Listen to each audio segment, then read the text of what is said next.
Welcome to Recession Proof Your Business, brought to you by Tilray Media. Live from the Tilray Media studios in Melville, it's JB Bolbadin.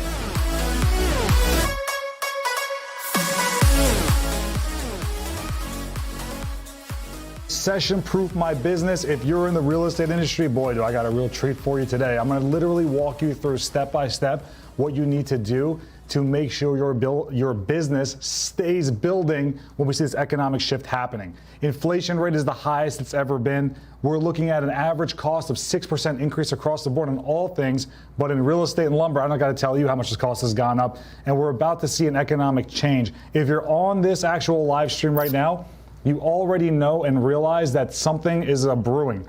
The open houses aren't as busy as they used to be. That doesn't mean that things are bad yet, but we all know that it won't be the same much longer. So what I want to do is I want to bring something of value to you. I want to be able to help you a lot. You can actually comment questions throughout, and more importantly, you are going to have an opportunity to call in as well later on. If you have a question, I can answer it live for you. But I wanted to literally walk you through step by step the processes you need to ensure that your business doesn't just stay alive, it thrives in the next 6 to 12 months. And look, you can be proactive or reactive. You can kind of just expect things to work and then all of a sudden watch it implode, or you can actually say, all right, look, I'm going to figure out exactly what's happening and then overcome it. So, first things first, I want you to understand a few things. It's been a really good 12 months, not for the country, but for the real estate industry, especially on Long Island, in the tri-state area. We saw a lot of activity.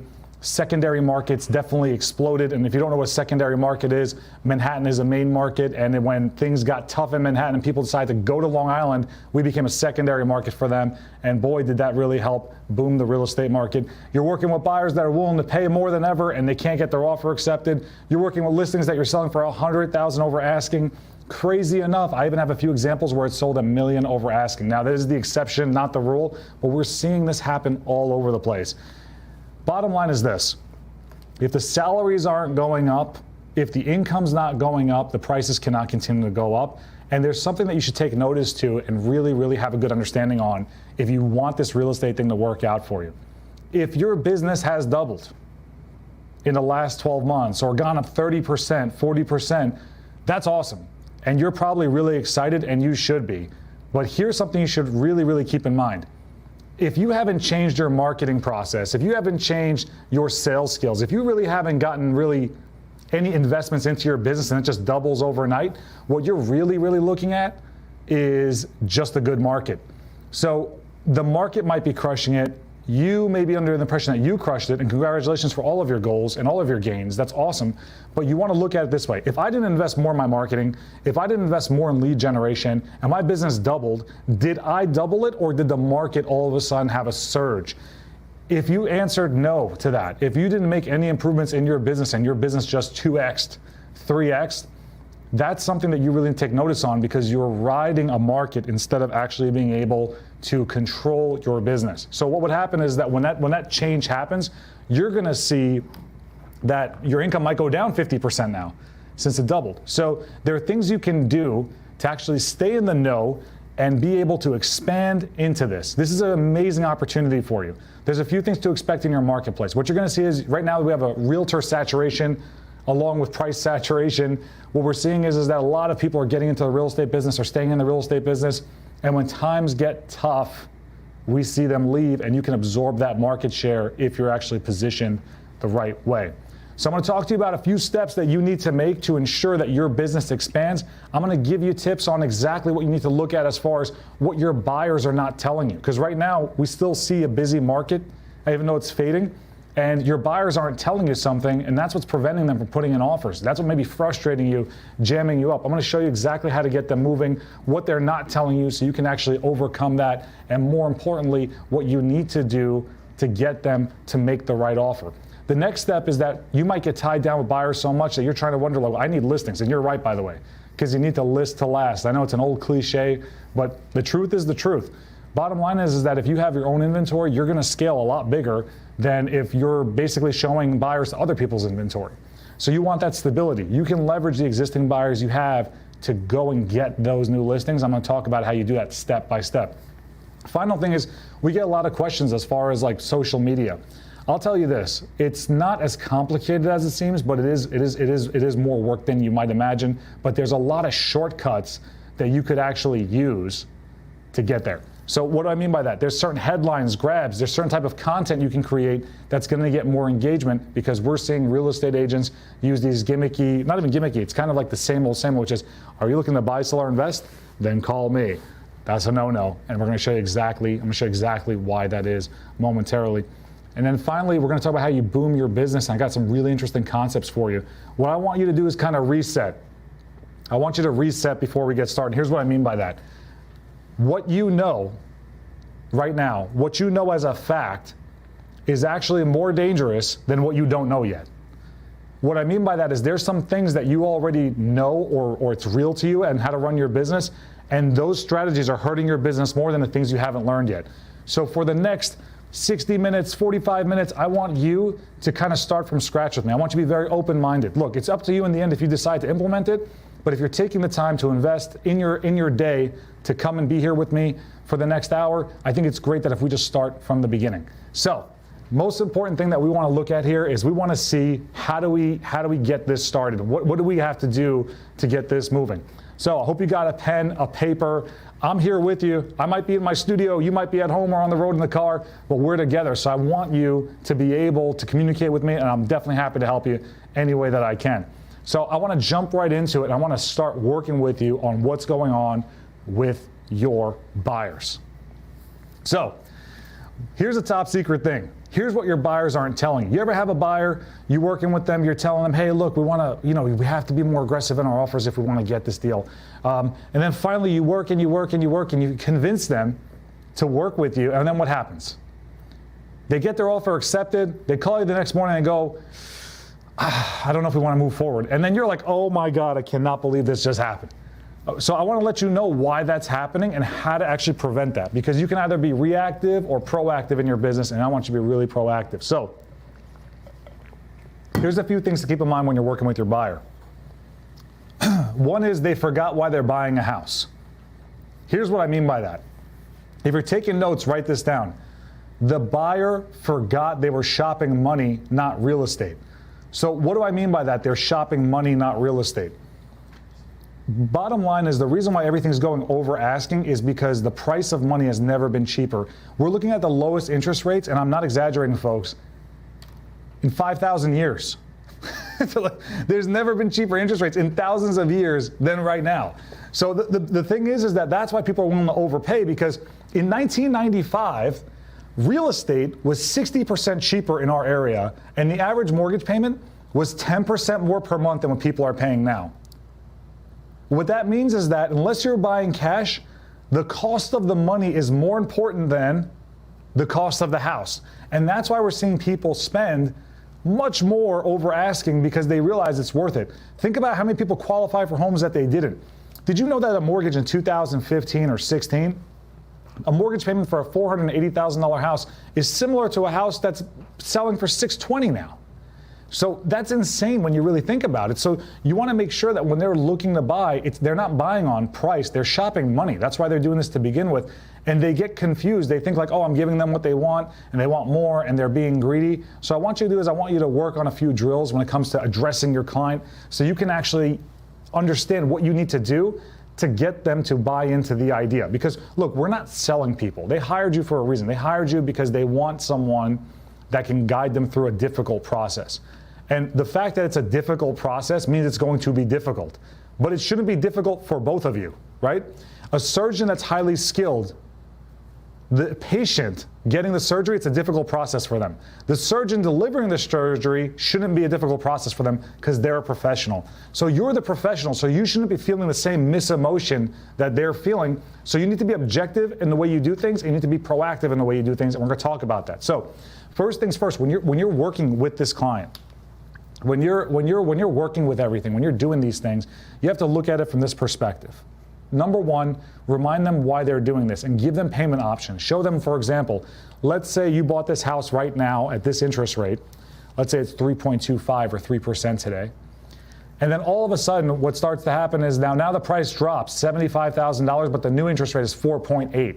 they'll see that the payment on that house is more money and they'll pay more over time for it. So they'll start to realize why they're taking advantage of something. Then show them what the rates were. It wasn't too long ago rates were 2.5%. Show them if you bought this same house 6 months ago at 2.5%, you would have been paying this much. Check that out. So the thing is that the cost of the money is going to be the biggest piece. So that's what we want to do. We want to constantly remind them about that. Next step is this. When you're going and discussing about with them as far as like how this is going to work, don't wait for them to get upset or freak out and then explain this to them. You need to explain this to them regularly. It's not about how much you're paying for the house, it's about how much you're paying for the loan. 30-year loan is really important to go, it's a really important commitment, so you want to make sure it's the lowest amount, and that's why people are paying what they're paying. It makes the most sense. So here's the piece. Now that they're confused, you want to straighten that out. You want them to understand that. You want them to understand that you don't want to lose a house over a certain amount, and you should do mortgage calculations for them. Don't quote them on rate, but give them examples. If you were to pay $30,000 more for this house, your payment might go up, let's say $180. There's people that walk into car dealerships and get quoted $180 more than they thought for a car, and they don't walk away from a lease, let alone the house they're going to live in. Then what you want to do is you want to micro the deal. Okay, so make sure you ask your clients, and not in a condescending way, in a very respectful, professional way. Let's say we're talking about a $700,000 house. When was the last time you spent $700,000? And you know what they're going to probably tell you? Never. This is the first time doing it. So there's your indicator right there. They're scared because they've never done this before. You remember your first car payment or your first loan? Probably scared the hell out of you, and now your car payment's probably triple what it is today. So what you want to do is break that down to them. They've never spent $700,000 before, so they're scared of that number. So what you want to do is you want to take a payment and you want to break that bad boy down. So let's say I'm going to take out my calculator, and here we go. So we're looking at $4,000. I got my calculator in my hand, guys. That's why I'm looking down. I'm not texting unless you're texting me. I'm going to text you back. So $4,000. When you divide that by 30, that comes out to $133 a day. So what you want to explain to them is that, look, so it's $133 today. Now they might still go, oh my God, that's a lot of money. Well, ask them, what are you paying rent right now? Oh, well, we pay $3,000. Okay, good. So when you do the math on that, at $3,000, we're looking at about $100 a day. So essentially, you're going to tell them what you want and the house you want, and exactly everything you want. You have to look at it like this. If you were going on vacation and you found a hotel that you really love and you really like, and a hotel that's decent, that'll do. But the hotel you love is $33 more a night, which hotel would you book? And what do you think they're going to say?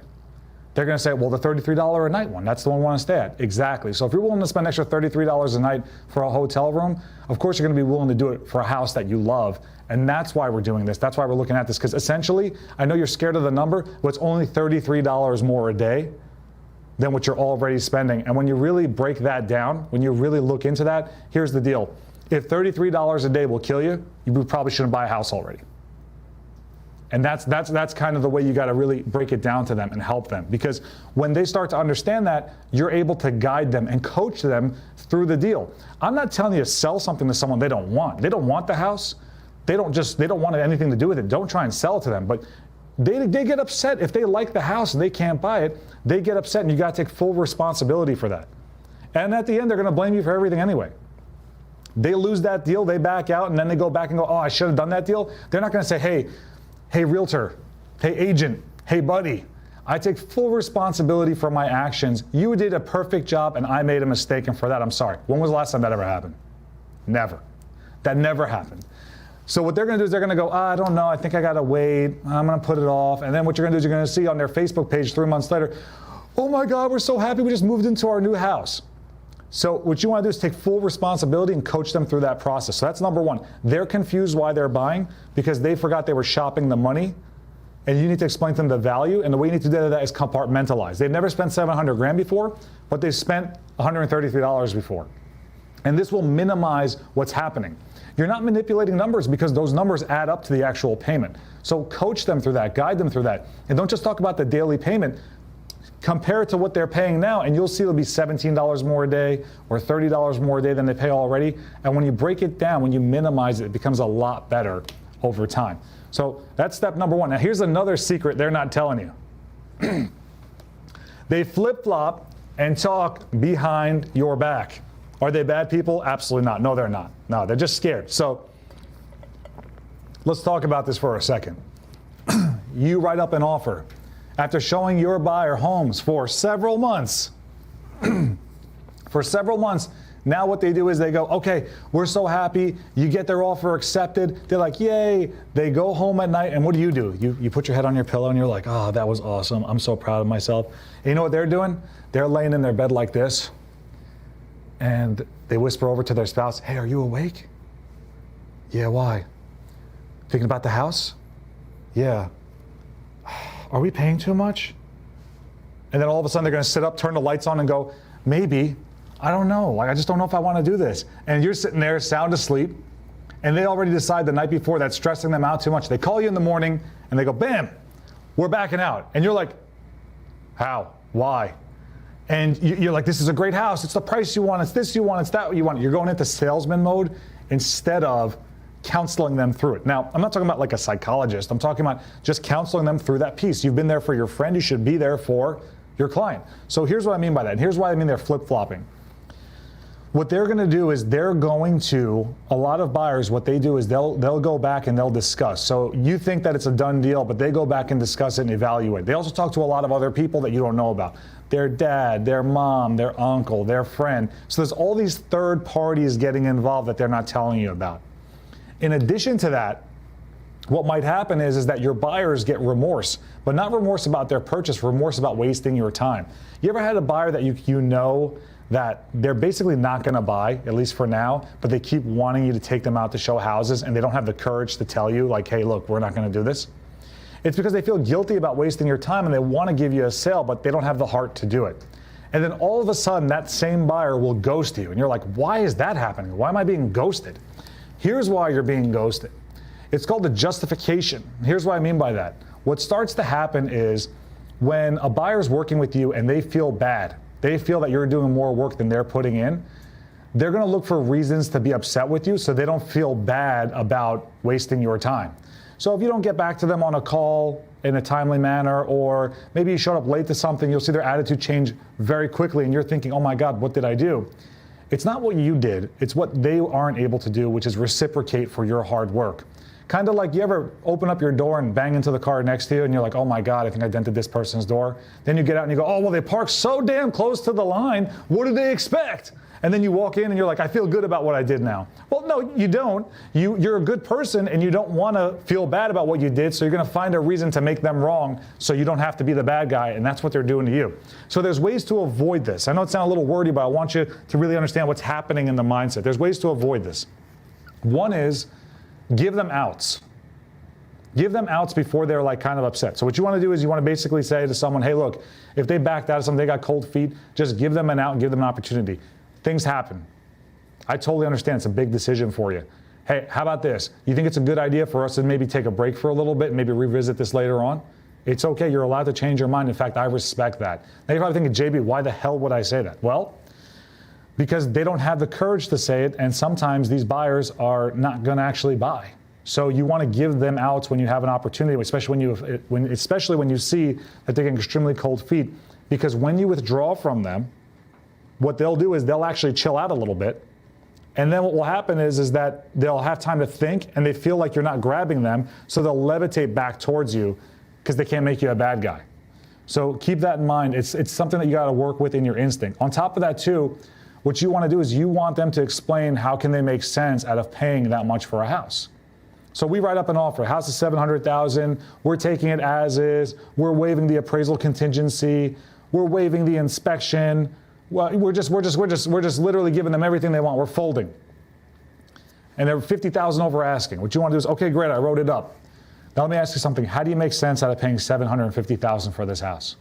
And they're going to go, why? You think it's a bad decision? No. I don't think it's a bad decision. I can justify it, but how do you justify it?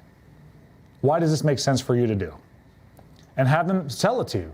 Well, it's a great house. It's everything we ever wanted. Honestly, the kids love it. We're close to my parents. We're close to my brother. Whatever it might be, and those things are going to help them justify buying it. So later on, when their family member goes, you paid $750 for something that's $700? Are you crazy? They already have their objection handlers built in. People can't inject doubt into them. So when they do something, what you want to do is you want to create a system where they sell it to you. How do you make sense out of paying this? Have them make sense out of it, so this way, when you're not there and someone questions their decision, they can make sense out of it. So when they're sitting there at night, not being able to sleep for a second, and they go, do you think we made the right decision? Should we buy this house? They can sit there and they can start actually explaining to each other and closing each other on it again. If you're not doing this, that's why they're flip-flopping behind you. And once they start flip-flopping behind you, they feel bad that they're flip-flopping. They know you're good, so they look for reasons to not like you, so they don't have to feel bad about doing that to you. But if you can be proactive about this, you'll see that they'll stop flip-flopping, because what's really happening is that they're getting pressure from external people that are not there that day. And it's people that they respect, but people who aren't qualified. For example, we all love our parents, and we probably confide in our parents for a lot of things.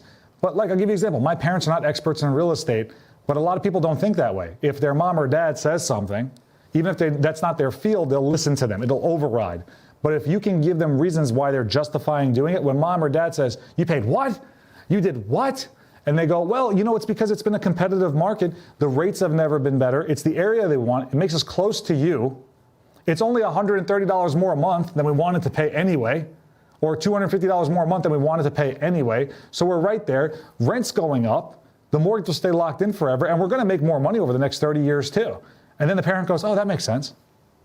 But when the parent goes, you paid what? You paid that much? And then if you didn't have them justify it, they're going to go, oh, you think I paid too much? Yeah, you paid too much. And they're going to go, oh, maybe we shouldn't buy right now. And they're like, yeah. So that's why you want to do that. They need to be good salespeople too, to the people that are not there around you.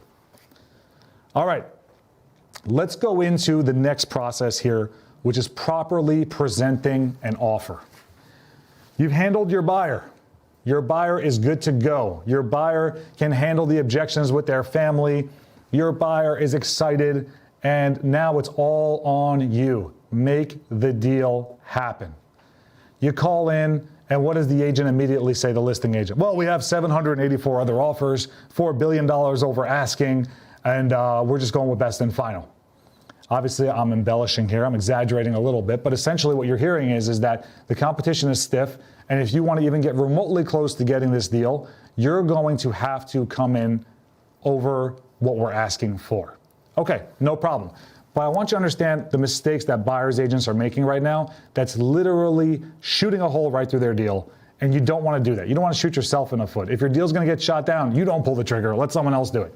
So let's talk about that for a second. When an agent's getting 20, 30 offers, when they're dealing with 1 million showing requests and a bunch of offers being submitted and people texting them and calling them, even though this is their job, they start to become overwhelmed. A buyer's agent becomes concerned that their buyer is not getting the proper attention. So what do? They ask the listing agent to submit, to have a buyer acknowledgement form signed. If any of you are new in real estate, a buyer acknowledgement form is something that basically, an offer acknowledgement form is something that the actual homeowner will sign to acknowledge that they received your offer. Doesn't mean they accepted it, just means that I received it, I saw it. Now, here's the deal with this. I'd love to believe that we're in an ethical environment, but we don't really know if the homeowner is signing it. And I'm not accusing anyone of not doing it, but we would all be foolish to believe that every offer acknowledgement form was actually signed by the homeowner. So what you're doing is you're calling an agent and you're telling the agent, hey, I want an offer acknowledgement form signed. Now the agent's like, oh, I got to do extra work with this. And they start to not really put you on the preferred list. And we have to be realistic about this. If you're the 30th person to ask for an offer acknowledgement form, because remember, every offer needs to be acknowledged. So there might have been 20, 30 offers. That becomes very mechanical. Then another mistake buyer's agents are making is they're actually asking the listing agent, is this your deal? Is this double-ended? Don't ask that. Don't ask that, because that's not a question, that's actually accusation. And you don't want to accuse people that you're working with on something. So you want to build better rapport. You need to stand out in your offer, and the first way you stand out is by standing out to the listing agent, not the homeowner. Do not expect the listing agent to go to bat for you until you build a rapport and relationship with them. So here's a few ways to do that. Before you present your offer, before you submit it officially, give the listing agent a call. So let's just call the listing agent Bob from ABC Realty. So, Hey Bob, it's JB. What I wanted to do is I want to thank you so much for allowing us to get into that property so quickly. You know, with everything going on, it's really difficult to find professional people, and you've been spot on. I really appreciate that, and so does my client. So first and foremost, thank you for making it so easy for us to see that property. He or she may not even know you. When they hear that, they're gonna feel some appreciation because you're acknowledging them for being able to operate, because most people are not doing that. So, Bob, I got good news and I got good news. Which one do you want first? And they go, all right, well, I guess give me the good news. The good news is my clients love the property. They love it. And I'm sure you got other offers too, but the other good news is this. This is going to be the easiest transaction of your life, Bob, because what I want to do is I'm going to talk to you. We're not going to go back and forth. We're going to write the most aggressive offer right now. I've been authorized to make sure that this deal can go through, and I want to make it seamless for you. I also want you to know that once this offer gets accepted, I'm going to handle everything. All you're going to have to do is help me schedule the appraisal and help me schedule the final walkthrough, and I will handle everything else. If something needs to be signed, rushed, brought over to another office, if we have to go to the town for anything, I will take full responsibility for everything, because that's my job as the buyer's agent, which will allow you to do whatever you need to do. So I want to make sure that you know that, because this is going to be a smooth, seamless process, and I will take full responsibility for everything, and I will work together with you to make sure that both of our clients are happy. Because at the end of the day, we're not working against each other, we're working with each other. So now what you want to do is break down the details of your offer. Get it put together. Tell them, Bob, and then be like, Bob, I trust you. I know probably a bunch of people ask you for offer acknowledgement forms. You're good at your job. I can already tell from the way you scheduled the showing. I don't need an offer acknowledgement form. I just need the last word. Can I get the last word in this? If something comes up better, can you just give our team, our side, the last word so we can make this happen? We want to make it smooth for you. That's what you want to ask for. Don't ask for, what's the other offer? Where would I need to be at? Just ask for the opportunity to get the last word and put that in. Once you submit the offer, let your client know that you spoke, you had a good conversation, and from there, have them expect the fact that they might need to come up even higher, and you can handle that objection before you hear back. Don't wait to hear back and then go to them, because they're already so geared up, and your clients have been going up and down, up and down. Oh my God, I'm so excited. Oh, I really hope they accept it. And then they love it so much. By the way, you can only get hurt by things you love. Well, if they don't accept it, screw them, we're out. What you want to do is let them know, hey, so we might have to come up higher. And I want you to know the seller is not greedy. Put yourself in their shoes. Imagine that you bought this house and you put a lot of money into it and you had it for years, and somebody wants the house. They want $700 for the house and someone offers $700. Then someone offered you, imagine you're the seller, $750. Then someone else offered you $770. Are you being greedy when people are coming and telling you that they'll just give you more? No, you want obviously the best number. The good news is this. You will have that opportunity one day too when you go to sell, but here's the best part about it. It's not about the value. What it's really about is acquisition. You find what you're looking for. You don't spend more months looking for a house, and if you really love it, it's the place you want to be. So if a couple $1,000s more is going to do the deal, it's not going to come out of your pocket. It's going to be a couple dollars more on your mortgage. So I just want to make you aware of that we might have to come up higher, not because they're pushing us, it's because other people are coming in offering more on top of it. The seller probably prefers to do business with us, but even if you prefer to do business with someone, would you want to leave 30, 40 grand on the table? Probably not. And that's what we're doing here. So we're not dealing with a greedy person. We're dealing with somebody who's getting a lot of attention and getting a lot of offers. And the fact that they're coming back to us means that they prefer to do business with us, but they don't want to lose money in the process. Does that make sense? And that's what you want to do is coach them. Another thing, side advice, it's not on the slides, but I want you to have it. You need to coach your buyers to work with you. So what do I mean by that? When they go into a listing and the homeowner's there, some people, when they like a house, they walk through the house and they go like this. In their head, they're thinking, oh my God, this is amazing. It's everything I wanted. But they want to keep this poker face that they don't really like the house too much because they don't want to feel that they're being taken advantage of. Here's the problem with that. They'll look around, they'll just be like, okay. Then they'll leave and say, hey, thank you, have a good day, and they leave. That's your buyer. The other buyer that comes in and goes, wow, this is beautiful. I love the way you designed this. Oh, wow. And then they introduce themselves. Hi, my name is JB. And they introduce themselves. Oh, this is my wife. This is my kids. You know, it's kind of incredible because this is something that we really, really envisioned. And you've done such an amazing job with the place. Where are you moving to? Oh, I heard it's so nice over there. Then you build some communication with them. Why? Because tell your buyers, put yourself in the seller's shoes. Imagine two set of buyers came to look at your house. One looked around, looked like they weren't even excited, and the other one looked around and just loved it and was so friendly to you. Let's say that both make an offer, whose offer are you taking more seriously? Whose offer do you prefer to accept? It's the one that's built rapport with you because they seem more serious anyway and they seem to be working in good faith. Don't be afraid to show that your admiration or love for a house that you want. Make sure your clients know that and have them build rapport, because if they exchange names and they remember them, when you do your job of building rapport with the listing agent and your client's done the job of building the relationship with the seller, that agent's going to want to push your deal most likely. And when they present the offer and show the seller who the buyer is, and they recognize your buyer's name too, now they're both on the same page. This is something that we work with together. And that's the biggest piece. So keep in mind, if you have any questions, you can call in, you can text, and we will be able to get that answered for you. That's the biggest piece. So don't be afraid to ask questions as we go along, because I'm here for you. 516-321-0053. So leverage your buyers to get listings. Here's the biggest piece that you don't understand. Right now, we don't got to tell you that. You don't need to be reminded that inventory is at an all-time low because demand is so high. So your buyers go look at properties. You're spending so much time trying to get showings put in that you don't have time to prospect. And here's what you need to do. Here's what you have to remember and be reminded of. Now, the solicitation laws are always changing. So I'm going to give you the best strategies, and depending on when you decide to implement this, whether it's now or later or tomorrow, some things might change. So you want to make sure you take responsibility of knowing what you can and can't do and when you can do it.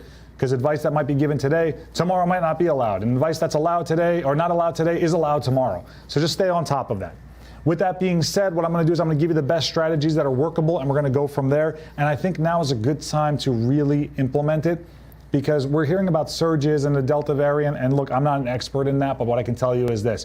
If it's even half as bad as the first one with shutdowns or with restrictions, it's going to make your ability to prospect much harder. And if rates and inflation are going up, and now we're shutting down the country again, or partially shutting it down, I don't foresee a higher housing demand, because a lot of companies will be prepared to do layoffs again, furloughs again, because if they're not allowed to be open, how can they make money? So just keep that in mind. So you might want to take advantage of things that you're allowed to do now and not wait until things are rough for you. So leveraging buyers to get listings. Biggest piece here.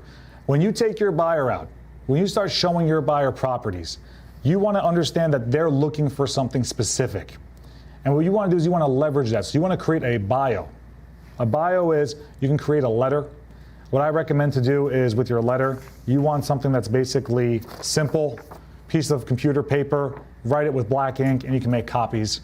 Don't try and make a fancy flyer. Why? Because a fancy flyer is an advertisement, a letter is a communication.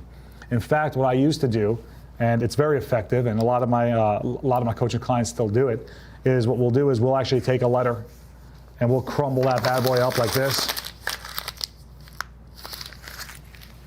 And we will write on it, unravel it, we'll put it literally in the door jamb, and they'll say, for your convenience, I've pre-crumbled this letter. Why? Because we don't care about what the quality of the marketing is, we care about the fact that they saw it. So that's what you want to think about when the process, when you're doing this. But anyway, let's talk about the strategy. Let's not just talk about what you can write up. You want to create a profile. Have an amazing clients. Have amazing clients, a couple moving from whatever. 2 kids, very excited to live in the neighborhood. Looking for your property like yours. If I got you the right price for your house, would you sell it? And you want to use that, you want to internalize that script, and you want to also create a letter. You want to knock on doors, and you want to leave that letter when people aren't answering, and you want to make sure your card is given to people that do answer. Why? Because people will call you and say, well, how much can I get for my house? And you're going to say, well, I'm not sure yet, but I'd love to see it. That can turn into a listing. And if it doesn't turn into a listing, it might turn into a deal that you could just sell and make more money and have a smoother process directly with your buyer. I recommend listing the house, though. Don't just fall victim to someone saying, bring me a buyer and I'll pay you 2%. There's no purpose in doing that. So that's what you want to do when you're doing that. So you want to leverage that. Circle prospect areas. You show houses in an area, your client drives off. You don't get in your car and drive home. You don't go home and watch Netflix and get into PJs, and you don't post, it's been such a long day showing houses. Showing houses is not money-making activity. I'll explain what that means in a minute. Getting listings and pulling in inventory and clientele is an income activity. So what you want to do is when they leave, you want to take your little letter set and you're going to go and walk and circle prospect that neighborhood to make sure that you're able to find inventory. And you'd be surprised how many people are actually looking to sell. They just haven't been reached out to yet. And they may not be ready to sell right now. Maybe they're going to sell in a year. Maybe they're going to say, hey, I retire in November. Once I retire, we're thinking about putting the house on the market. That's a lead right there. If you do this on the regular, instead of just wasting your time on showings, you're stopping. When your buyer takes off, you stay in that neighborhood and prospect that neighborhood, you're going to see your business increase by at least 20%, and you're going to start getting more listings. And that's really what you want. That's the way you actually want to grow this. So that's one of the processes in leveraging your existing buyers. Let people know that you have a buyer, but don't even make it like I have a buyer. Talk about your buyers. Great couple, young couple, one's a cop, one's a teacher, they have 3 kids, they love the area and they love this neighborhood and they would really, really like to buy your house. But instead of saying really like to buy your house, I'm gonna give you better wording than that. They love the neighborhood, they're really interested. If I got you the right price for your house, would you sell it? That's the way you wanna put it together. And what that's gonna do is that's gonna enable them to reach out to you. Now, is it guaranteed they're going to reach out? No. In fact, no matter how good you are in sales, you're going to hear no more than yes. No matter how successful you ever get, you'll get more criticism than praise. Think about anything that's awesome. You ever watch a YouTube video that was so good, and then you see like 450,000 likes and like 800 dislikes, and you're like, how? People just don't want to be happy sometimes, but you don't really care about them. I don't. I care about people that are actually looking for me, and the reason why they haven't done business with me is because they don't know I exist. And that's your biggest problem in your business. They don't know you exist, and for that reason, you're losing millions of dollars. Forget about all the money you've made, or think about all the money you didn't make because of the activities you didn't do. Imagine all the showings you've been on already. If you were to circle prospect 1 out of every 4 of those showings, imagine the type of business you would have. Imagine the inventory you would have. There's no better way to start. You don't need a lot of money. You need a blank piece of paper. You need decent handwriting that's just legible. It doesn't have to be good handwriting. You need a photocopy machine, and you're just going to go around and do your job, and that's the biggest part. By the way, your buyers will love you. You can get them to sign buyer broker agreements because part of your package to buyers will literally be that you will prospect to find them properties. Because you're not just prospecting for them, you're prospecting for you. If your buyer doesn't want it, you still have a listing that you can put up. It's a win-win situation. People will start to recognize you. So you can't underestimate the power of this. You can't go on 30 showings this week and not circle prospect anything, because that is literally a shame. Imagine I worked for you, you paid me a salary. And Monday morning, I'm supposed to be in at 9 and I show up at 11:30. And you're like, JB, where have you been? And I'm like, well, you know the check you gave me on Friday? Yeah? Well, it's work-related why I'm late. I was waiting online at the bank to deposit the check that you wrote to me. Would that be an acceptable excuse? Absolutely not. That would be insane. That would actually maybe get me fired, right? Here's the deal. A lot of agents go, I've been so busy showing that's why I haven't been able to lead generate or prospect. So that means you've been so busy waiting online to deposit your check that you've stopped coming into work. Doesn't make sense, does it? So you need income producing activity, and that activity is going to be lead generation. Showing properties, just waiting for your check to deposit your check online, that doesn't get you more opportunity. You can't just wait online to deposit your check and only go back to work when you need another check. That's not how we do this. So that's the way you need to think when you're doing this. Remember, when you're servicing a buyer, all you're doing is waiting online at the bank to deposit your check. When you're prospecting a neighborhood, you're working. That's how you actually get more checks. So that's the way you need to leverage the clientele you have. And trust me, all that new exposure you're going to get is going to help you big time. Leverage your buyers to get listings. Kill 2 birds with 1 stone. And more importantly, have enough confidence and belief in yourself. And don't be afraid of sounding stupid, dropping the ball, being afraid. Okay? What makes you good at sales is not necessarily how smooth you are. It's the ability to take rejection. Okay? The best fighters in the world aren't just good at hitting, they're good at getting hit. And you're just trying to be a fighter right now, but you don't ever want to get hit. It's going to happen. So someone is going to slam the door in your face. Someone is going to say, get out of my neighborhood, never come back. I'm calling the cops. I'm calling the town. I'm reporting you to blah, blah, blah, blah, blah, blah, blah, blah. Look, bottom line is the feds aren't going to bust through your door because you knocked on someone's door to see if they would actually sell their house to your buyer. Don't let people try to suppress you and bring you down, because those people want to do that. You think they're that upset because you knocked on their door? They were upset already. And they just found an outlet, which is you, to make you feel bad. Do you know what you tell them? Tell them have a good day. Actually, we're live right now. I tell you something else, but it doesn't matter. So what you really got to do is think about this differently, which is you need to think about, I don't care what people tell me. I don't care if someone yells at me, because behind every closed door, slammed door, behind every insult, every threat, there's someone who does want to talk to me, and I need to provide for my family. Look, you're a good person, but you need money. Because if you make a lot of money, the world is a better place because you'll do good things with it. So you're selfish if you don't do this, because you could make your life, your family's life, the community you live in better if you made more money, and you have the ability to do it and you're choosing not to. So when you go out there, it's a responsibility for you to do well, and leveraging the clients you have already will be huge. Do not fear rejection. Do not fear being yelled at. You don't have to amp yourself up for it. You just have to do it. And when you get hit, if you feel bad, that's okay. I'm talking about hit metaphorically, not literally. If someone hits you literally, that's a problem. But I'm saying if you feel that piece, it's okay for you to get upset, but as you walk to the next house, boom, reset button. Bounce back, bounce back, bounce back. You know, so that's the biggest piece that you want to do. So leverage your buyers to get more listings. So don't forget to call in, text message your questions. We want to make sure that we get those answered for you. See some messages coming in already. We're going to get that answered shortly, but if you want to call in or ask questions, we can do that now, 516-321-0053. Okay, so let's talk about your marketing strategy. Let's talk about how we actually market ourselves. So here's the biggest piece. Here's the biggest problem with stuff.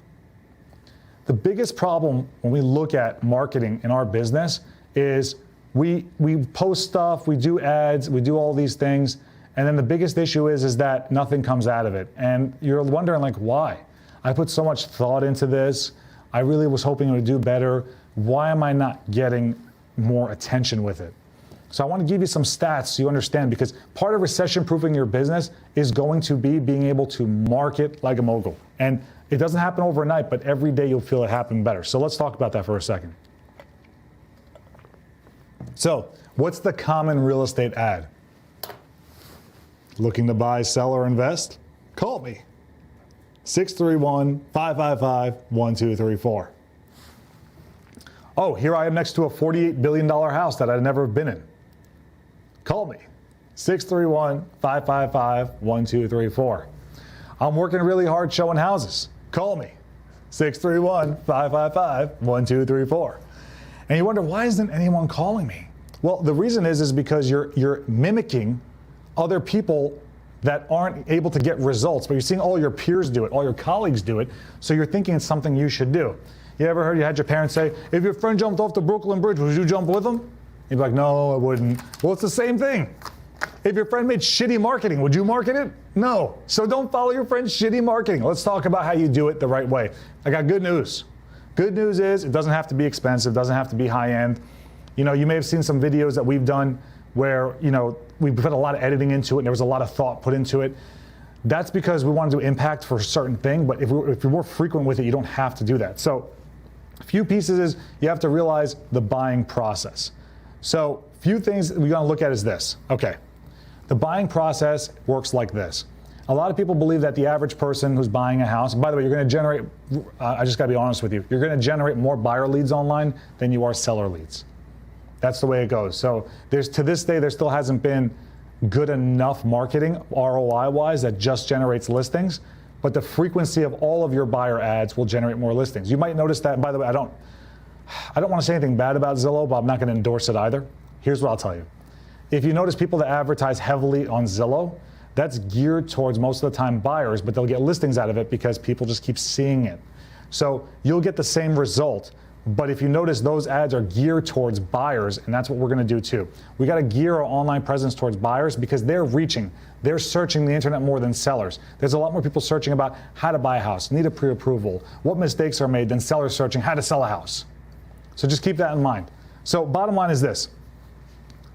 The average buying process is 4 to 6 years. It's not 3 to 6 months. That's when they started. When did it become a thought in there? Do you think someone thought about buying a house and then immediately got a pre-approval? They've been saving up for the house. They've been wanting that house for such a long time And you're not realizing in your marketing sequence that you're trying to talk to people that have already decided. If you've already decided, it's too late. So you want to talk to people that are in the decision process, not the ones that have decided. If you're saying, thinking about buying or selling, ready to buy or sell, give me a call. Would someone give you a call from it? Sure. But really, it's not going to really work the way you want, because if they've already gotten their pre-approval, they've already decided, I'm going to buy, they probably already decided on who their agent is, who their mortgage company is, and you're too late. You want to start talking to people in the decision rhythm process. And that's what you're going to do. So first things first, when it comes to your strategy, you don't want to ask them to call you. How dare you tell them that when they're ready, they should call you? The average person forgets 70% of what they heard within the first 2 hours. And if they're going to buy a house in the next 2 years, do you think they're going to remember you? They're going to forget you 100% by then. So what you want to do is you want to have a different angle of approach. You want to have a nurture. It's very difficult to personally nurture leads. Like if I had to stay in touch one-on-one with every single person that's thinking about buying a house eventually, that would be a lot of work, and eventually you might burn out or give up on it. And I don't blame you. There's only 24 hours in a day. You have to personally stay in touch with hundreds of people over the course of the next 7 to 10 years. That's unrealistic. So what you want to do is you want to have them have a different call to action, which is like, follow, subscribe, turn on notifications. These type of things. You want them to follow you because realistically speaking, your buyer isn't ready yet, but they're going to get ready by following you. There's probably influencers that you followed on social media, but it took a long time for them to get you to buy their product. But that's okay because they're not personally talking to you. They're creating content that's compelling to you that you're watching. So that's what you want to do. You want to make sure that your ask shouldn't be, call me now or call me when you're ready. Your action should be, follow me for more info on this. It doesn't matter if you're not ready. I'll be your realtor right now. You don't have to sign anything. You just follow me and I'll show you the information you need when you're ready, whether that's next week or in 7 years, to be prepared for this. That process is going to help you build more relationships, because when you just say, looking to buy, sell, or invest, call me, that's not content. People don't go on social media to look for ads. Ads suck so much. And by the way, we do run ads, and you're going to run ads eventually too if you're not doing so already. But here's what the reality is. Ads suck. Ads suck so much that they have to pay people to put it in front of people that don't want to see it. People don't watch for ads. They watch a show and then an ad is put in there against their will and they go, oh, here we go. That's how much people don't want to see ads. Now, am I telling you that because I want to discourage you? No, I want you to be realistic about it. People are going to look at your content. They're not going to look at your ads. So you need to create content around it and have them follow you, not just tell them when they're ready to buy or sell to do it. You're not pitching. It's not going to work. It's not going to work. You need to start creating content. Now, you're probably asking, JB, well, what the hell am I going to create, dude? What am I going to do? Like, I'm just going to sit here and just go, like, give tips to everybody? What am I going to say? Like, I don't know what to say. Look, that's okay. That's why you're on this. That's why we're doing this together, because I want to make sure you know exactly what to say. So let's talk about that. Let's talk about post concepts. This is the way you build your headline. You want to use superlatives. Superlatives are going to be like best, funniest, greatest. Countdowns. Top 10 reasons why you should buy now. Top 10 reasons why you shouldn't buy now. The best headlines have about 6 words. You can go over the 6 words, but don't go to 16 words. And that's the biggest way you got to look at it. Don't buy a house until you hear these 3 things. That's what people want to click on. So you want to create concepts around that can pivot back to you. So if I put, don't buy a house until you buy these 3 things, here's what I'm talking about. If we're not buying a house until you do these 3 things, they're going to click on that, and then I'll talk about this. Hardest part about buying a house is that you go out there and you think you're going to be able to just buy a property. And here's the deal. These 3 things will literally kill your deal, and you need to know about it. So where are you really overpaying? A lot of people say, oh, houses are too much right now. No. Mortgage rates are too low. So make sure that you're shopping your rate to ensure that you get the lowest interest rate. If your interest rate is down 1/4 point, that means you can afford to pay more for a house and keep your payment lower anyway. And at the end of the day, that's what you want. You want a good house, and if the money's cheap, why not? So that's one of the pieces the way you want to kind of create these, like, don't buy until you know these things. Next piece is that when hiring a real estate agent, make sure they know really what your goals are. What do you want to do? Do you want to buy by a certain time? Is there a certain aspect that you want to avoid? Is there areas that you prefer? Is there areas that you don't prefer? Do you need help getting out of your lease? Do you need to sell something first? Do you have considerations? Does it need to be handicap accessible? Your agent needs to understand really who you are, what your family is, what are your values, what is your family's values, so they can truly help you. If you're just saying my budget's this and I want to buy a house for that, that's not the reality. You're not going to make a decision based off of that. You're going to make a decision that's not just in your head, it's in your heart, and that person needs to respect that. And that's why when you talk to your agent, you need to feel that. And if you don't, that's a big issue, because they're going to care about their commission more than they're going to care about your goals. And the whole reason why you have an agent is to represent your best interests. So that would be another piece that you can actually add in that process. So that's how you kind of turn it. Now, when you're turning concepts, you're telling them this is the mistake, here's the solution for it. At the end, you don't want to go, and if you're thinking about buying, don't hesitate to call me. Look, it's not bad, but it could be better. And here's how you're going to do it. If you like the information you have, I want you to know that, look, you don't have to start buying to start learning. You don't have to start running around. That's why I created this content, to guide you through every process and be there for you. And that could be now, that could be 10 years from now. My goal is not to convince you to buy. My goal is for you to have all the information you need, so when you're ready to buy, there's no hesitation, you're confident. My goal is to prep you. So for more information like this, just make sure you follow, subscribe, leave a comment on what you want to hear next. You can DM me questions privately. I will answer them confidentially to make sure that you have everything you need. Wish you the best of luck. I'm super excited for your journey. Congratulations on getting started. I'll see you on the next video. That's the way you want to do it. That's the way you want to create it. You want to create that flow.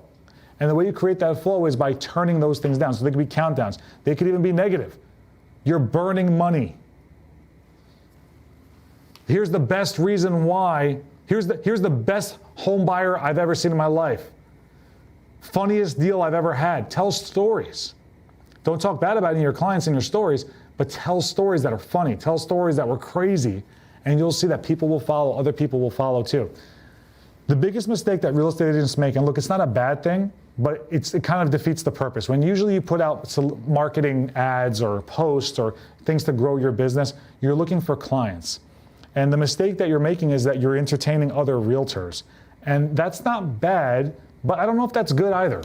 Because if you say, oh, I did this thing and all these other realtors commented on it, that's not your target market. That's not who you're going for. You know, like if you had a vegan restaurant, you wouldn't want a bunch of cow farmers loving your video.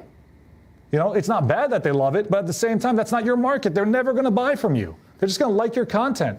Look, you don't want to just be an influencer for no reason. You want to create results. Now, here's the best part about it. You're probably like, oh man, but when I do this, you know, there's just not a lot of people that, you know, respond. There's not a lot of likes, not a lot of views. That's okay, because I want some news. I want to tell you something.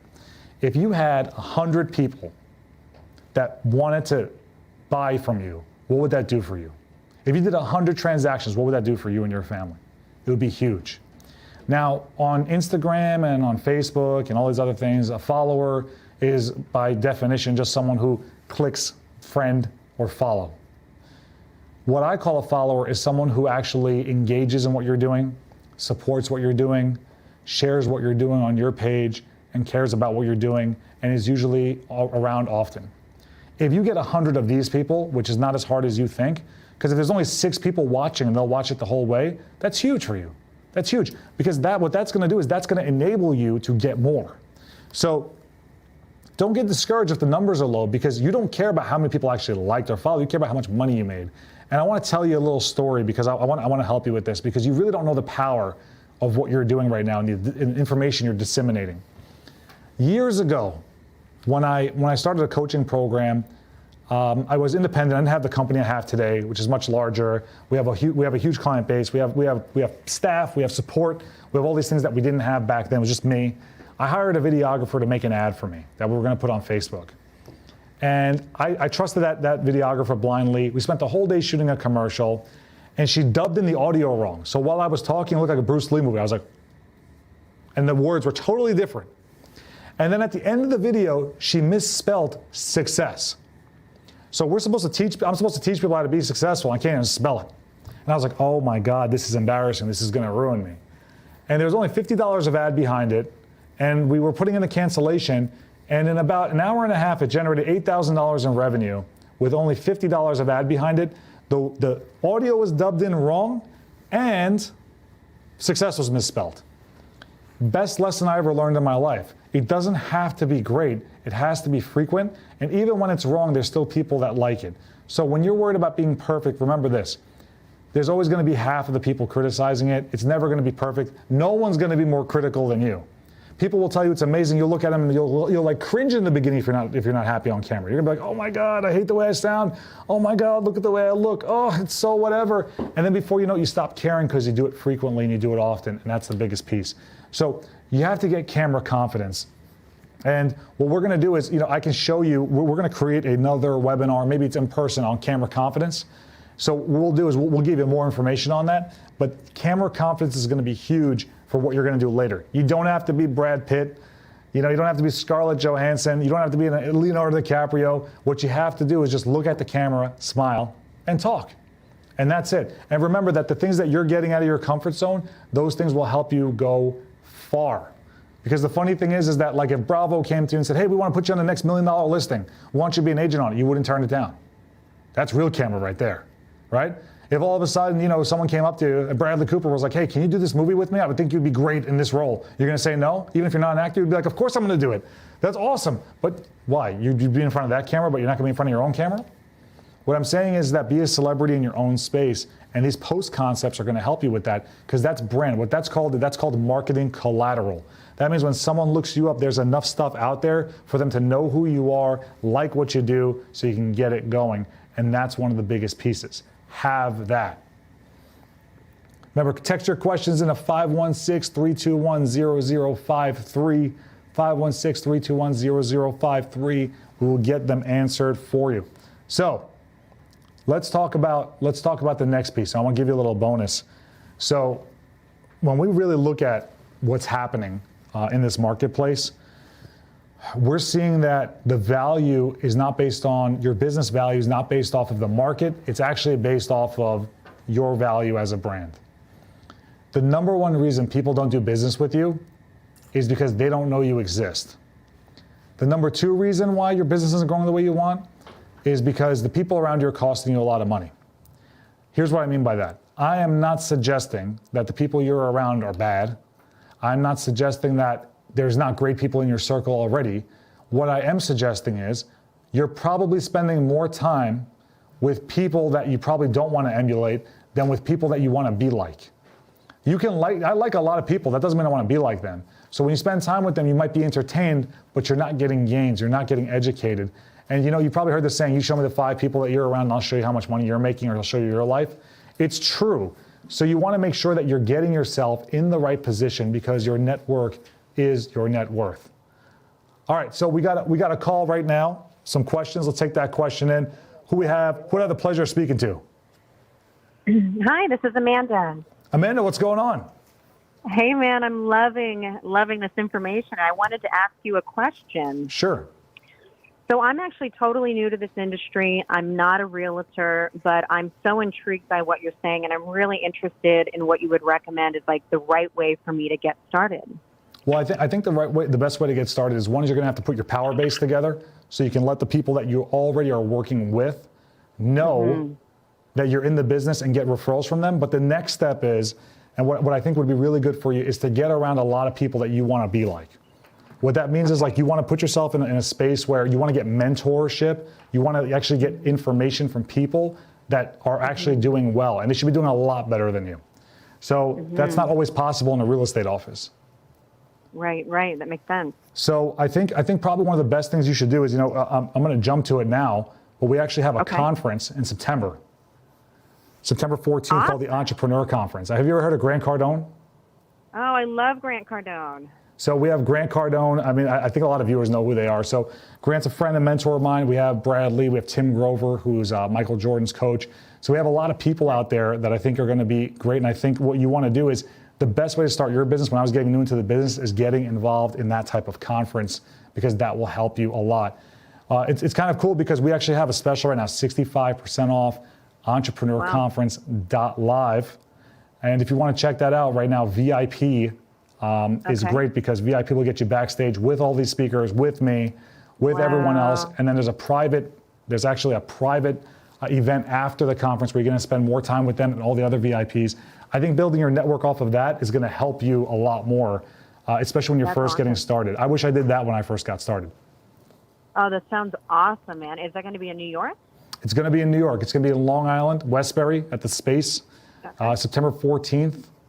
So we're basically, general admission is almost sold out, but I think probably one of the best ways to go, if you want to be front and center with me and everyone else, I think VIP might be a great way for you to roll this. Excellent. And I can just sign up for that on here. Is there a link for it, or? Yes. If you go on entrepreneurconference.live, Okay. that's gonna help you roll. Perfect. Oh, I see it here. Awesome. I'll sign up right now. Awesome. So yeah, what we'll do is once you sign up, one of our people will reach out to you. We'll actually do a private call too. We'll do a 30-minute session. I'll help you with your business plan so we can make sure that you're rolling off to the right way. And I really look forward to seeing you there. Oh, amazing. Thank you so much. I'll do this now, and I'll look forward to that call. Thank you, Amanda. You rock. Thanks. Awesome. Take care. So what we want to do is we want to talk about our network, folks. So I want to show you what I mean by that so you can help grow. So when you boom your business, you have to understand how work and flow power works. So basically what I want you to understand is this. Imagine you wake up every morning, you don't run, you don't work out, you don't do any of that. And then your neighbor goes for a run and exercises every morning. You go, oh, well, my neighbor's probably gonna have more energy than me. But when you really think about it, how? You're preserving all your energy and they're exerting all their energy. How did they have more energy and stamina than you when you've been preserving yours the whole time? Because they understand the concepts of flow. You have to give, you have to release in order to get back. And that's one of the biggest pieces. You want to release to get back. So the thing is, someone who actually exerts energy generates more energy. Someone who exerts more time generates more time. And when you spend time preserving things, that's what creates the problem when it comes to booming your business. You're spending so much time trying to preserve what you have that's why you can't expand. Because expansion requires investment of time, energy, and money. And a lot of the times real estate agents are trying to negotiate with that. I'm like, all right, I'll spend money, but I don't want to spend any time or energy. Or I'll spend a lot of energy and time, but I don't want to spend any money. And it's funny, right? Because billionaires lose millions of dollars to make billions. Millionaires lose thousands or hundreds of thousands of dollars to make millions, and broke people want to spend nothing and become rich. And there's no story where someone says, you know what I did to get rich? I stayed home. I didn't spend any money or time on my business. I didn't take any risk, and that's where I am today. Preservation is the biggest problem because what happens is that it creates income uncertainty. What do I mean by that? Actually, income confidence. If you let something go, you believe you can get it back. The reason why someone runs is because they believe they'll get that energy back. The reason why you would, let's say, donate $1 is because you know you can get $1 back. What starts to happen is that when you start to invest more into your business, you might be afraid, can I get this back or not? You gotta be sold on yourself before you're sold on anything else. So to boom your business, there's 3 non-negotiables that you have to do. You have to be willing to invest time, energy, and money, and you have to be willing to get in front of people that you want to be like, that you want to learn from. You can learn it the easy way or the hard way. Everything that you're gonna learn, here's the deal. There's nothing that I'm gonna teach you or anyone else is gonna teach you that you're not gonna figure out yourself. The only difference is when you do it. When I go to learn from someone or get mentoring from someone, it's not because I can never figure it out on my own. It's because it might take me 5, 6, 7 years of just trial and error to figure it out when this person already has it figured out, and they'll tell me right now, which is like literally like a time machine. It'll get me there faster. So you want to start surrounding yourself and putting yourself around the right people, because that is going to really change up the way you do things. You want to put yourself in a position where you can get in front of power, right? The closer you are to power, the better it's going to help you, because what's going to happen is your mind is going to expand. So I want to let you know about something that we're doing, because at the bottom line is you want to get known. That's probably why you came on this. You want to recession-proof your business, but more importantly, you want to be known. You want to help grow your business. You want to be more confident. You want to kill it. You want to crush it. So here's what we have going on right now. We have a conference coming up. September 14th, Entrepreneur Conference. I wanted to create a conference that is going to really change the lives of people. I wanted to share a quick story with you. 6 years ago, I was running my business a certain way, and there were some mistakes in the way things were done. And I went from growing something that was going really well to having it going down. I was working in consulting with a group, and I put all my energy into it, and At the end of the day, they were supposed to pay me 6 figures, and I got $538. I know it sounds crazy. I'm going to share the story more on stage, but it's really a true story. I remember there was a conference in Miami with my good friend, Grant Cardone. At the time, I was just following him. I didn't get to meet him personally yet at the time. And he was doing this conference in Miami. I said, you know what? I need to go there. I need to do this. And I didn't have the money. I actually put the money on my credit card, and I went out to Miami.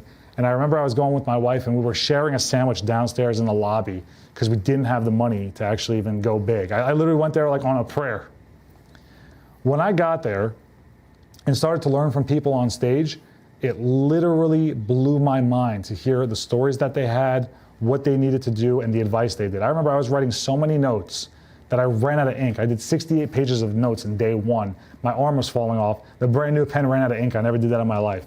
It changed the trajectory of my whole entire life because when I got back from that event, my business went from the $538 in a year to about $3,000 to $4,000 a day. $3,000 to $6,000 a day. Now, am I saying that that's going to happen to you? No, but what I'm saying is that I was so grateful that something like that was created that at that moment I wanted to create something to help other people because I wanted to pay that forward. And literally, if I could do that for 2-3 people, I wanted to do it. So in my head, I've been obsessed with creating something like this because I really wanted to help people because it really changed the trajectory of my life. We got a caller. I just want to take a call real quick. Hello. Hi, JB. My name's Ashley Lee. How are you? Hey, Ashley. I'm doing well. How are you?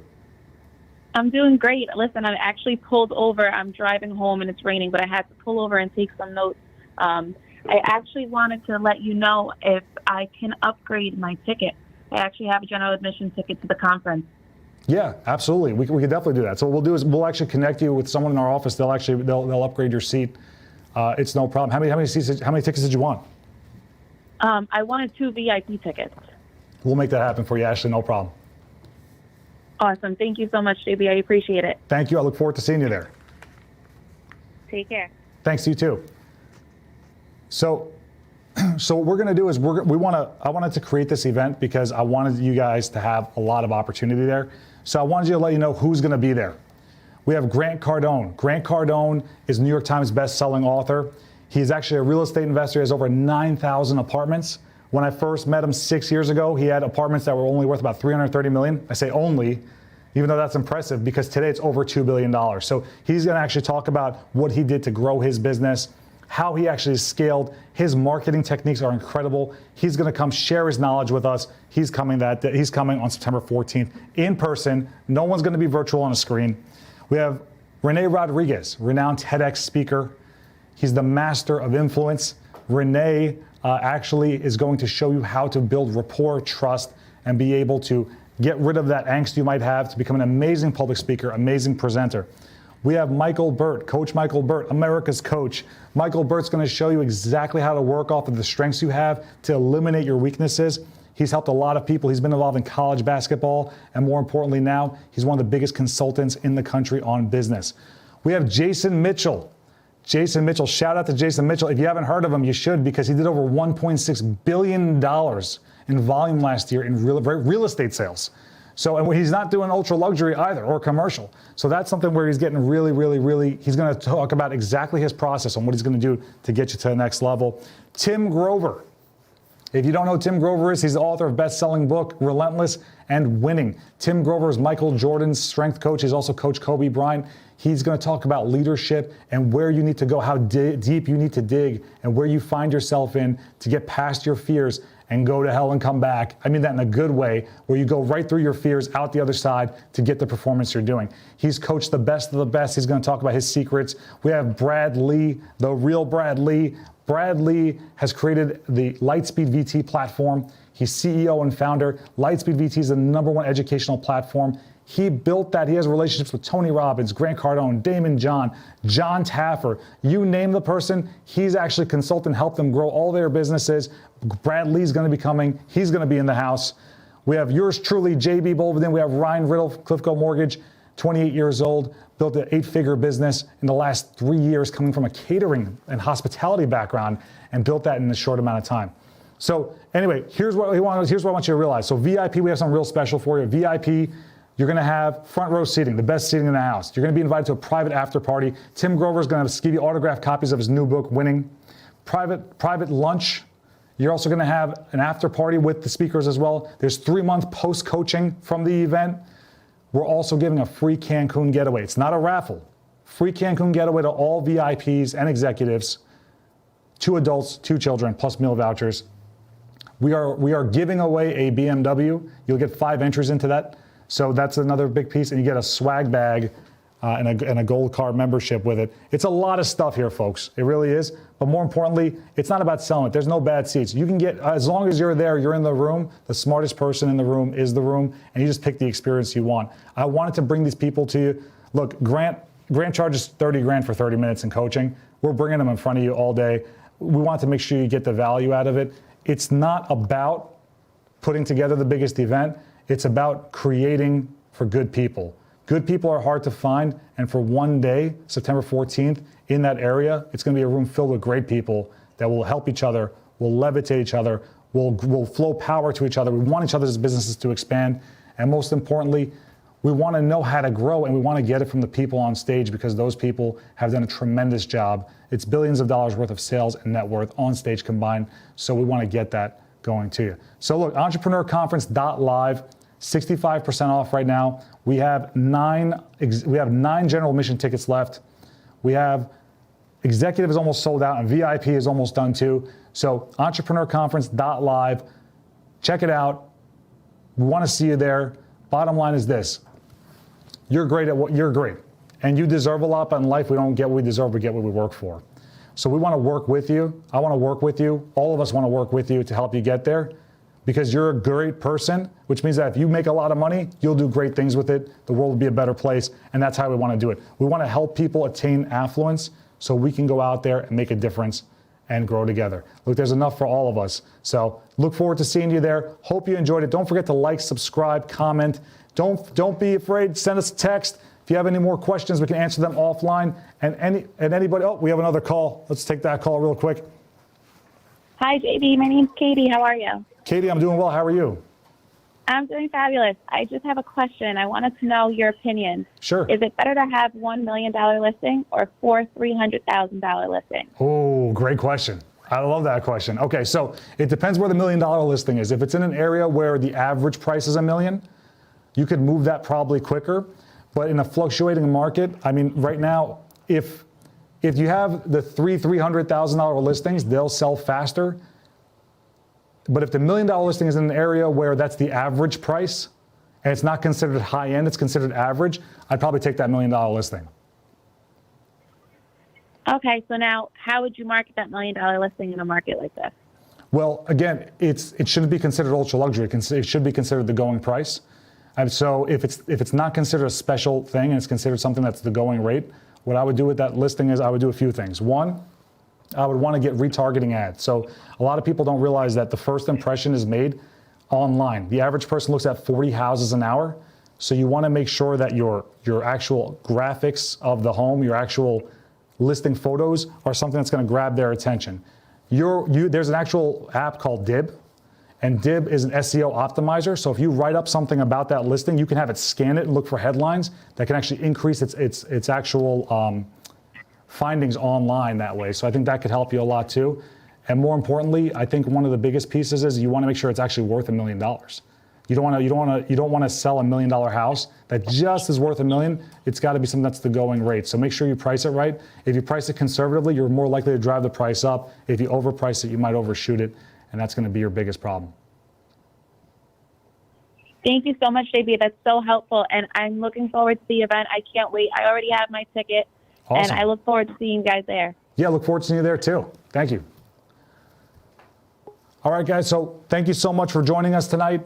Look, I'm really excited to talk to all of you offline. If you got tickets, congratulations, excited to see you there. We're going to be a part of history together. Until next time, I'm JB Bolvadin. Recession-proof your business and go to Entrepreneur Conference because I'd love to see you there. EntrepreneurConference.live. Have a great night.